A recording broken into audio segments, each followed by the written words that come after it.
Okay, so yesterday I said something wasn't exactly right. I said there's no mention of the garment in the tzitzis and shlach. And it's not exactly true. So we're learning Likutei Sichos Volume 2 for Shlach, Chapter 6.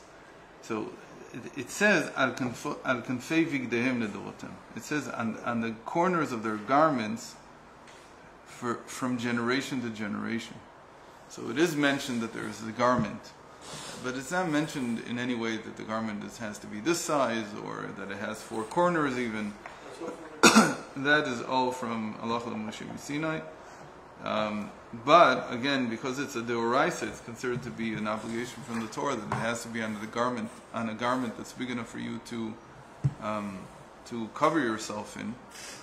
So for that reason, that's what the Rebbe says. This is the important part of it. That even if you have mitzvahs and you feel that you can explain some of them, that's not the reason that it passes from generation to generation. What really makes it inheritable is that there's no need to rationalize it. There's no need to understand the mitzvahs in order to teach them to our children.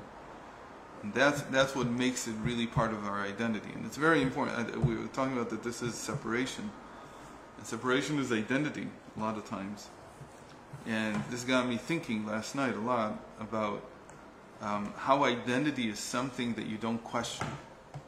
That the moment that you can question it, the moment you can say, well, maybe I'm not a Jew. Like you do a lot of times. You use that as a joke. Are you still Jewish? Or are you Jewish? Use that a lot as a joke. And I'm not talking about you specifically. I'm just saying that if that suddenly becomes a question for somebody, that is a lot worse than not understanding the particulars of a certain mitzvah. Because the identity at some level... No, that's what I'm trying to say. That identity is not something that you forget. In fact, it doesn't work if you have to remember it. It's something that's a makif in and of itself. It's something that's beyond you all the time. I was watching this sort of like a mockumentary more than a documentary. Oh, what? Mockumentary. You heard of mockumentaries that you mock something? So there's this very rightist Christian guy in America, I don't remember his name. Who cares? And he made a mockumentary about transgenders. And to thread it all together, he found this really, what he thinks is a very cute way of doing it. So he goes around America asking people, what is a woman? And nobody seems to be able to tell him the simple idea that the definition of a woman is an adult human female. But that's really not the answer.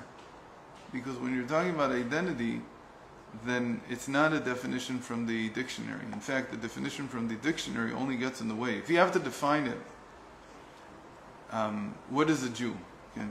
And you come and say to a person, well, a Jew is someone who is born to a Jewish mother. That's a tautology in some ways, but it also doesn't help very much. Why doesn't it help? Because it tries to limit and define something that should be a makif. It tries to capture in a pnimi something that should be a makif. And that doesn't work too well. And in fact, the moment that you move it from one to the other, that's what he's saying here basically. If you understand the mitzvos as just being what I understand about the mitzvos, and I don't see the mitzvos as my identity in the sense that this is what Hashem gave me for us to have a bond, and it's far beyond anything that I could ever define or explain and so on and so forth, then that is striking at the core of what identity means, and it's ruining what identity means. So identity in the sense has to be a makif. It's something that I really thought about last night that I didn't catch this at first. But that's what he's saying. He's saying that for the identity to move from generation to generation, there has to be an unquestionable aspect to it. Something that is not up for our rational minds to explain or to understand better or not to understand at all. It's beyond that. It's not integratable. It's not, you can't integrate it. And it's very interesting that there's this part in the movie that he's talking to some gender professor in who knows where. And the guy in general sounds like an idiot. But there's one part that they mock the most, but then I thought about it that even though they're mocking it, then there is a reason to mock it, because if you can't explain it, so if you can't explain what identity is, then what are you doing studying it? What are you doing teaching it? But he asks him, so what is a woman? And the guy says, I find it very disturbing why you would want to know this. Okay. Now imagine somebody was telling you, what does it mean? What is a Jew? And so you could say, you wouldn't have a hang-up. You would say, every from Jew wouldn't have a problem with saying a Jew is somebody who was born to a Jewish mother or converted halachically. That's what a Jew is. But imagine now somebody like somebody from Reform or conservative coming and telling you, that's not it. That's an invented category. When was it invented? Sometime in the first century CE. And suddenly it puts you into a very difficult position and very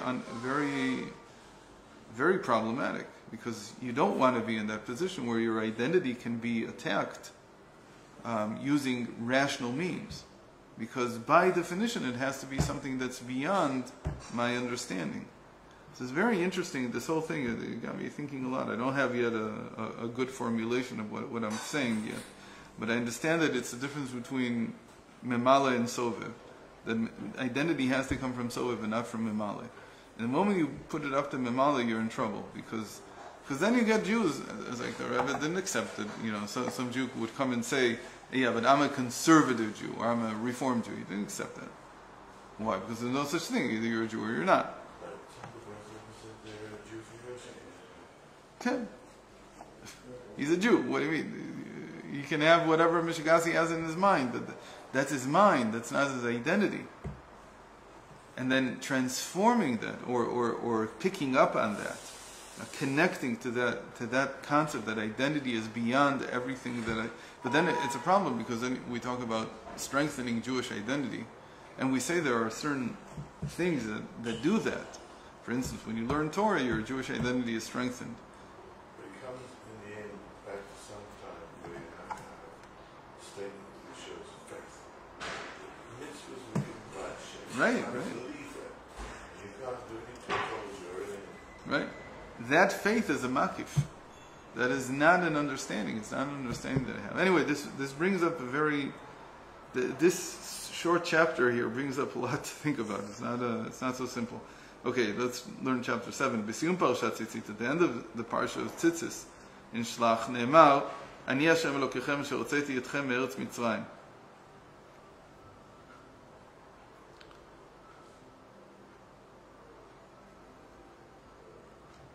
Alul Adam la'asot cheshbon. So I am Hashem your God who has brought you out of Egypt. So a person could do a cheshbon. You could think like this: Derech haTorah hipucha shel derech ha'olam. That the Torah. Did we read this? We didn't read this. That the way of the Torah is the opposite from the way that the world functions normally. Why? Because a person who keeps Torah, who nidrash lishmor Shabbat v'Yom Tov, he has to keep Shabbos and Yom Tov, and he can't work.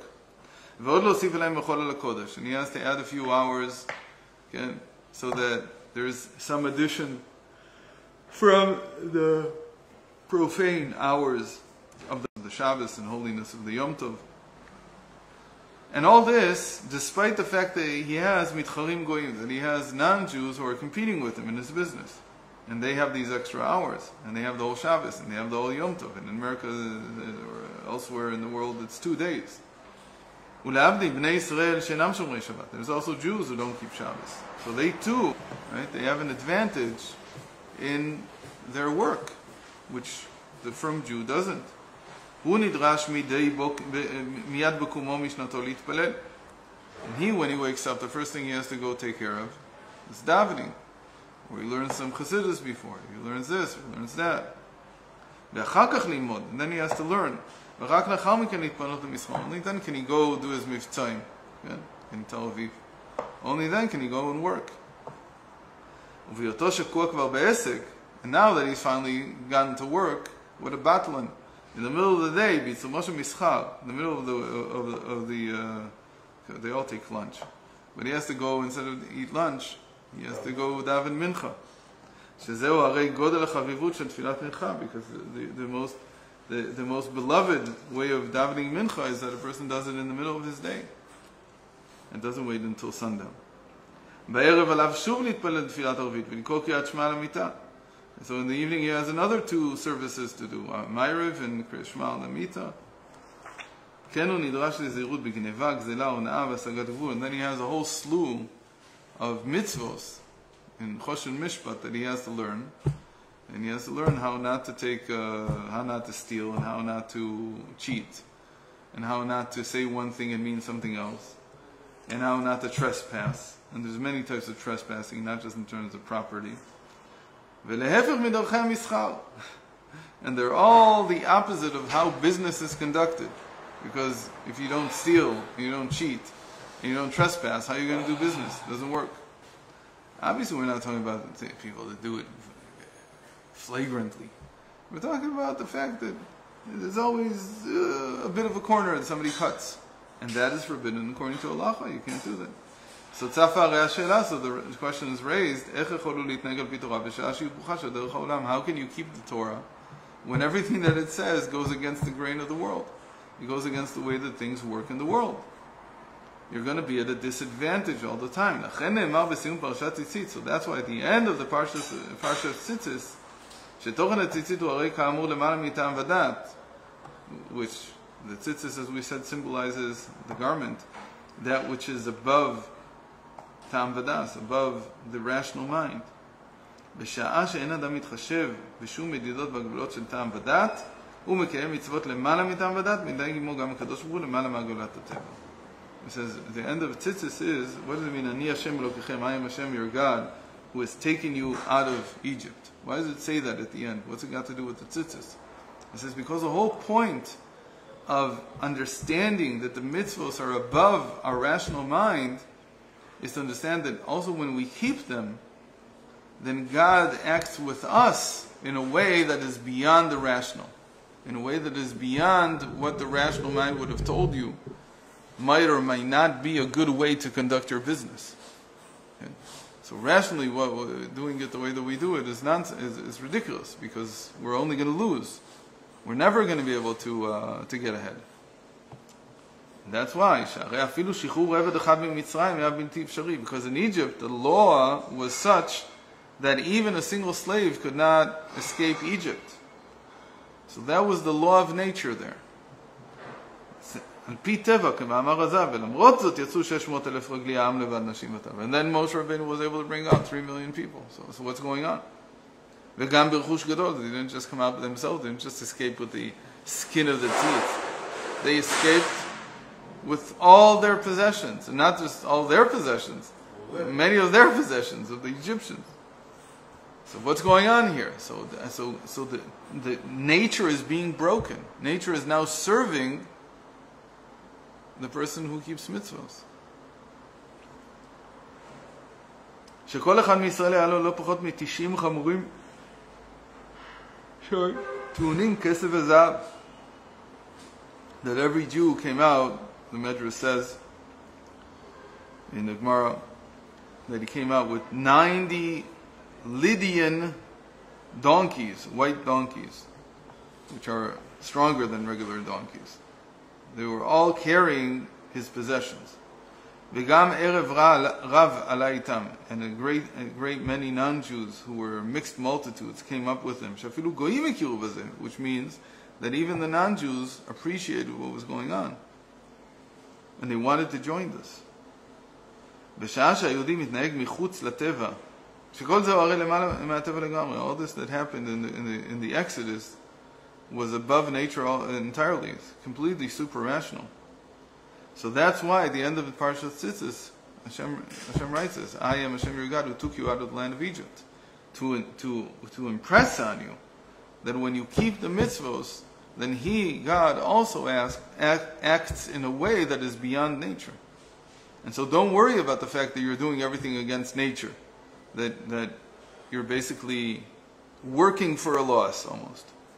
Don't worry about it. Why not worry about it? Because you're working under the premise that you're connected to God. And the way you connect to God above your nature is through the mitzvahs. So the moment that you connect to God that way, so Hashem also runs the world in a way that is above nature.